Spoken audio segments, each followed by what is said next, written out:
Okay, let me boost your morale, my brothers and sisters in the Lord Jesus Christ.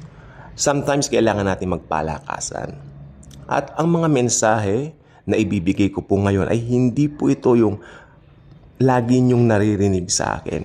Ito po ay may kasamang katotohanan ng ating estado bilang mga mananampalataya. Sino tayo bilang mga believers? Minsan, parang kinaiinggitan pa natin yung mga hindi mananampalataya na umaasenso sa buhay.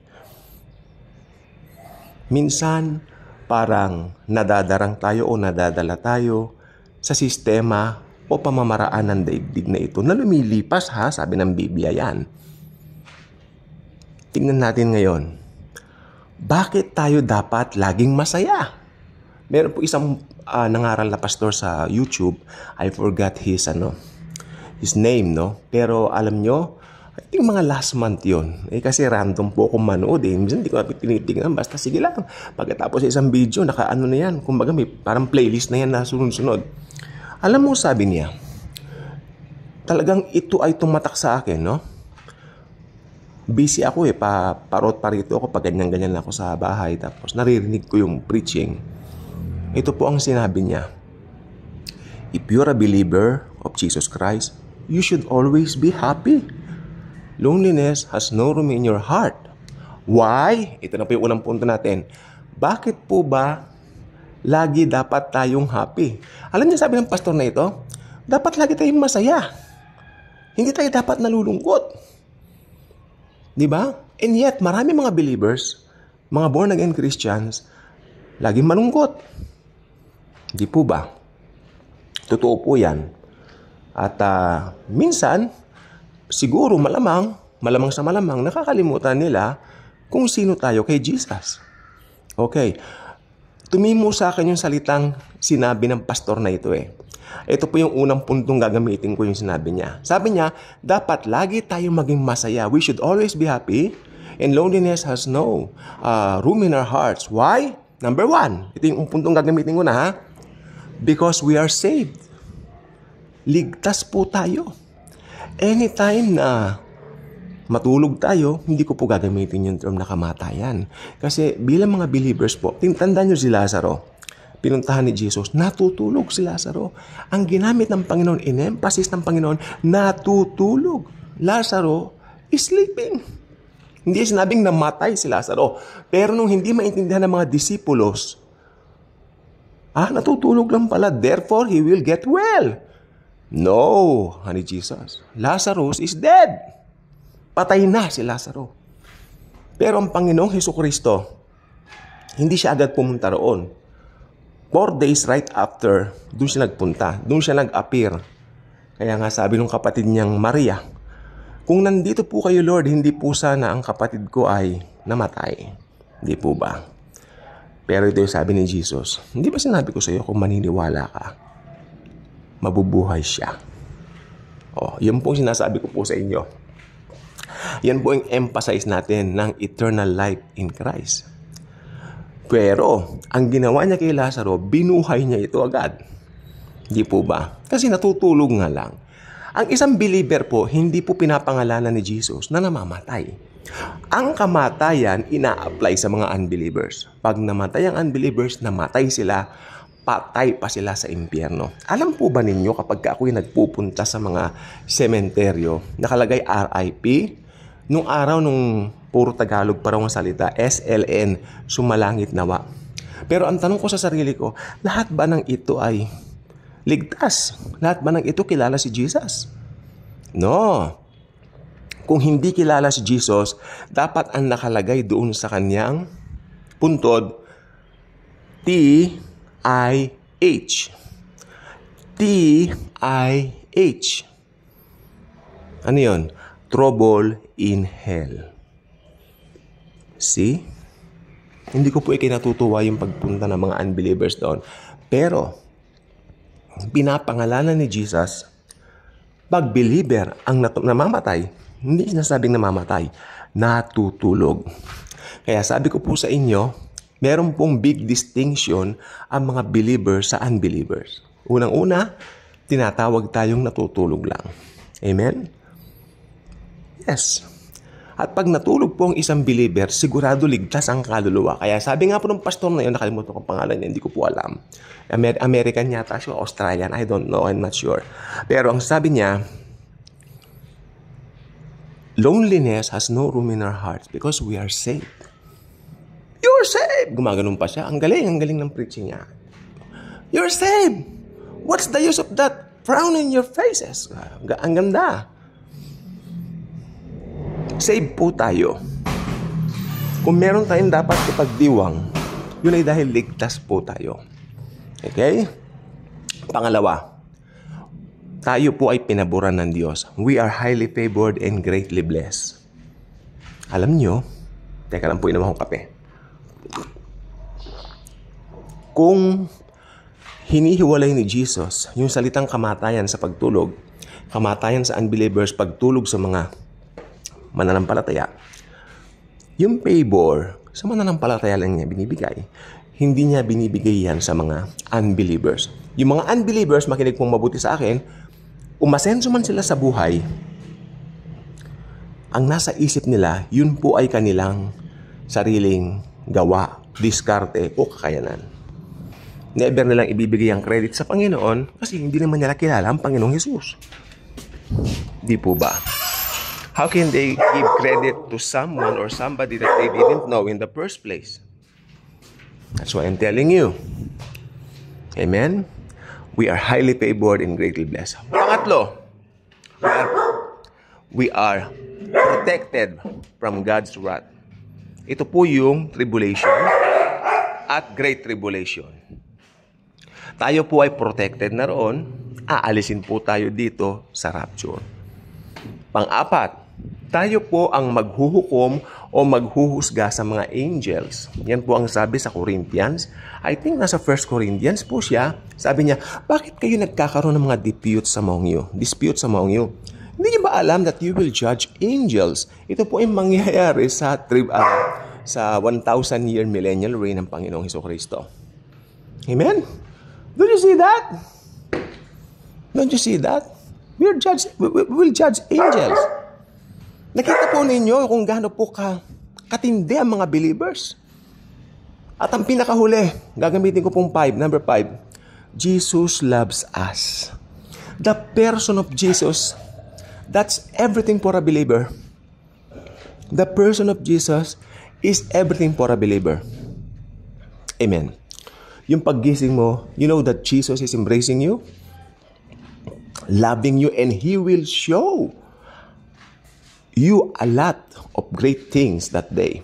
You always have that in mind when you wake up, believing the Lord will bless you more. Or should I say, believing that the blessings will manifest more. Because as a believer, blessings are built in already in you, in us. Naka-built-in na po diyan. Alam po ba ninyo, dito po sa Old Testament sabi niya, surely goodness and mercy shall follow me all the days of my life. Yan po ang nakalagay sa Old Testament. Pero sa New Covenant, surely goodness and grace are built in upon me. So, kahit saan ako pumunta, nandoon ang grace, nandoon ang blessings, nandoon ang favor, nandoon ang pagpapala. Bilang mga mananampalataya, tayo lang po ang merong pribileyong ganyan. Wala pong pribileyong ganyan ng mga hindi mananampalataya. Kung gusto, if you want to read more about our benefits in Jesus, basahin na lang po yun. Inom kape. Read po ninyo Psalm 103 verses 2 to 5. O basahin na rin niyo yung 1 to 5. Pero kasi doon sa 2 to 5, binigyan din doon yung mga benefits natin sa Lord. Basahin na lang po ninyo. Okay, I hope sumaya naman po kayo sa munting mensaheng ito. I want to boost your morale as born-again believers, including myself. Sometimes I tend to envy some of my relatives, that unbelievers, that, hey, I think they're prospering, Lord, why? What's happening? Something like that. But when I came to realize, hey, I am a born-again Christian. I am a believer in Jesus Christ. Jesus loves me, gave Himself for me, gave me a lot of favor. There's no reason for me to envy those because I know they don't have Jesus in the first place. Di po ba? So if you know your standing, your right standing with the Lord, naligtas tayo dahil sa ginawa niya, hindi po dahil dun sa ginawa natin. Alam po ba ninyo ang isang mawawala po sa ating mga mananampalataya o sa isang tao kamo, once na naging believer siya o mananampalataya siya, mawawala na yung kanyang self, yung sarili niya na lagi niyang minamagnify sa galing ko, sa talino ko and all that, mawawala po yan dahil lahat po ng nangyayari sa buhay mo, you make Jesus shine the more rather than you. You want the glory to belong to the Lord Jesus Christ alone, rather than you. Yan po ang maganda.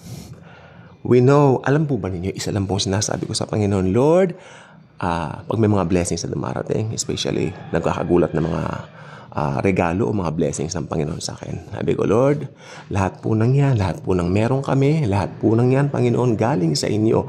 Wala po kaming taglay na anything here na hindi galing sa inyo, Panginoong Heso Kristo.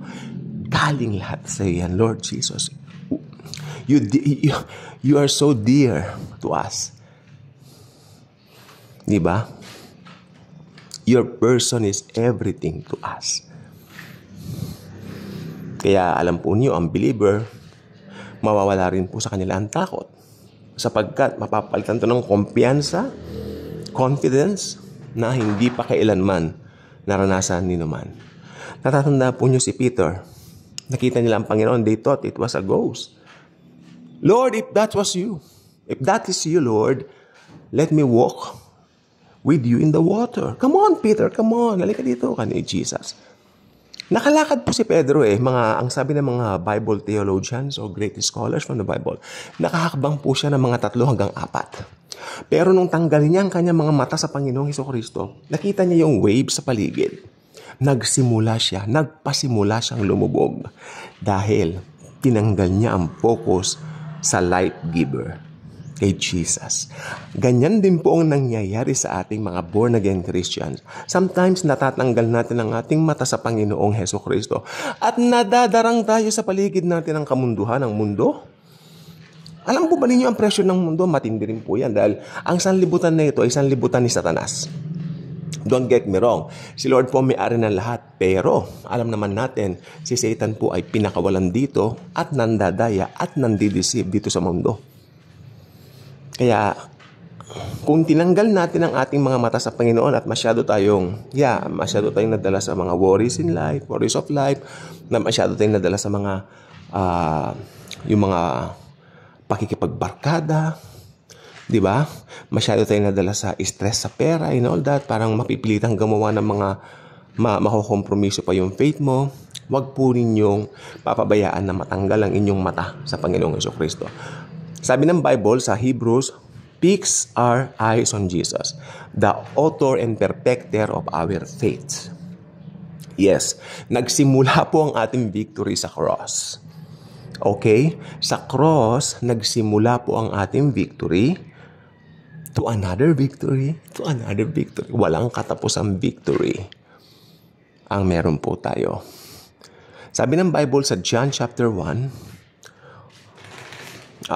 for the law was given through Moses, but grace and truth came by Jesus Christ. Okay? Di ba? Grace and truth. Yung grace nasa side ng truth. Yung truth nasa side ng grace. And we receive from Him, kay Jesus, blessing and another blessing in replace of another blessing. Maganda sa ibang salin, grace in replacement of grace that was previously given. Walang katapusang biyaya ang nagsusurround sa ating mga Kristiyano. Kaya ang mga born-again Christians, hindi po tayo mauubusan ng blessings. Actually, makinig pong mabuti, tayo po ang source of blessings sa mundo. Amen po yun. Because naka-built in sa atin ang grace ni Jesus.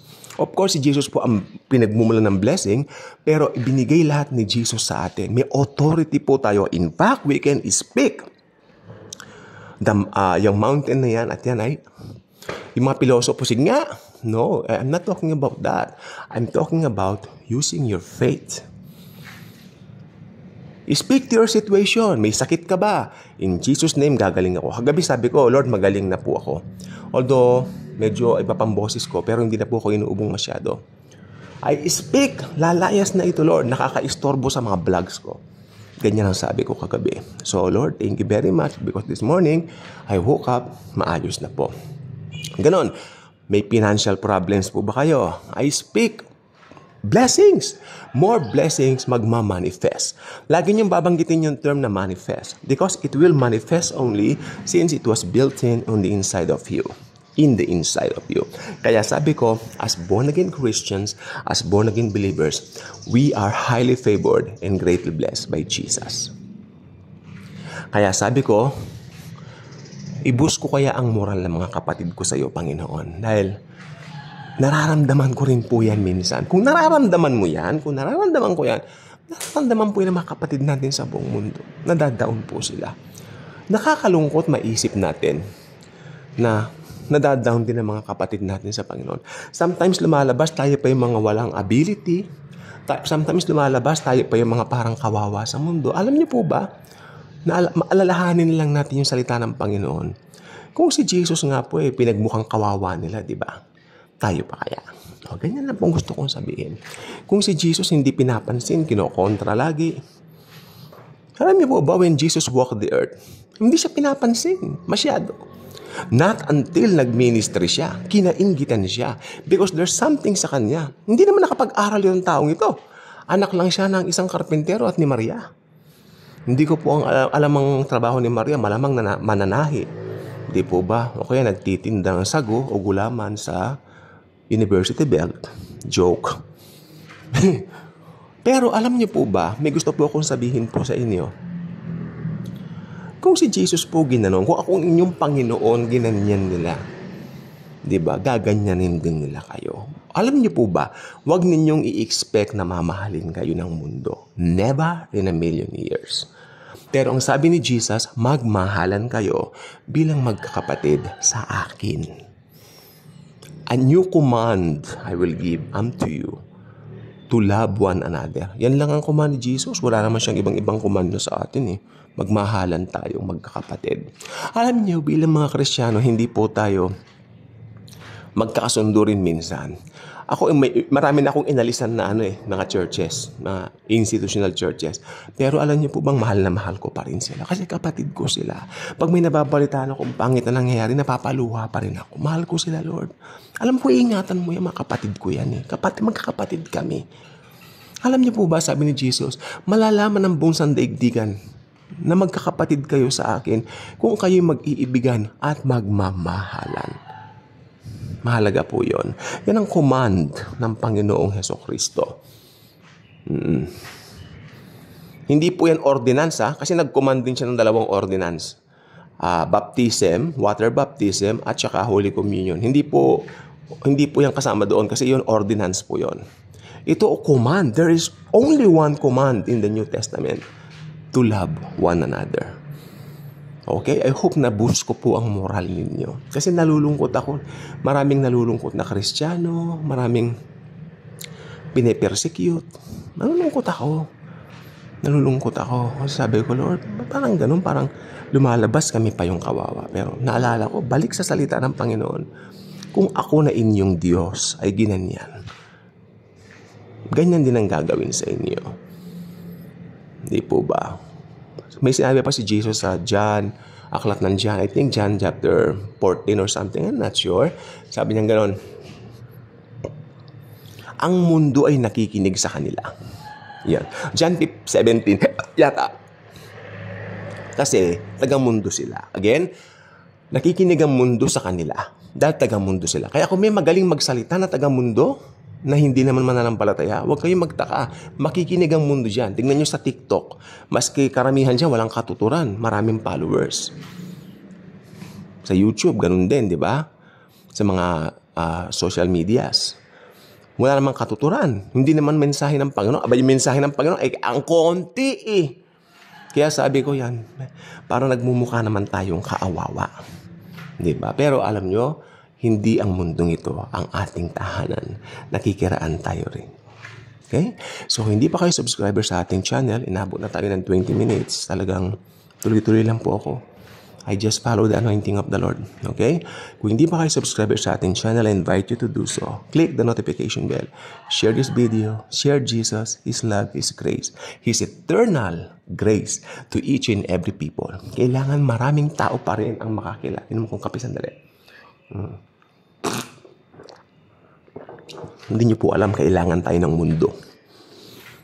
Tayo ang gagamitin ni Jesus. Tayo ang kanyang mga paa. Tayo ang kanyang mga kamay. Tayo ang kanyang mga bunganga. Tayo ang kanyang mga bibig. We have to tell them the gospel of God's grace. About Jesus, His love, and His grace. Salamat in Jesus. Truly loves us all.